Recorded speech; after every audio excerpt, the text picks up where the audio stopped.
Hi పిల్లలు, ఈరోజు ఒక చిన్న పద్యం నేర్చుకుందామా? ఓకే. ధనము కూడా పెట్టి దానంబు చేయక తాను తినకలెస్స దాచుగాక తేనెటీగ కూర్చి తిరువరికియలా విశ్వదా విరామ వినురవేణ. సంపాదించిన డబ్బును నానైనా తినాలి, లేకపోతే ఇతరులకైనా దానమైనా చేయాలి. ఈ రెండూ కాకుండా మొత్తం దాచిపెట్టడం వల్ల ఎలాంటి ఉపయోగమో ఉండదు.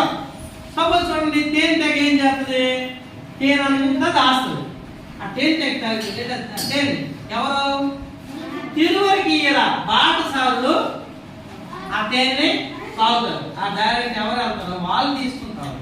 సో మనం సంపాదించేటప్పుడు కొంత మనం దాచుకోవాలి. కొంత ఏం చేయాలా? ఇతరులకి సహాయం చేయాలి, పేదవారికి సహాయం చేయాలి. లేకపోతే మొత్తం వేడి తినాలి. అంతేగా మొత్తం దాచి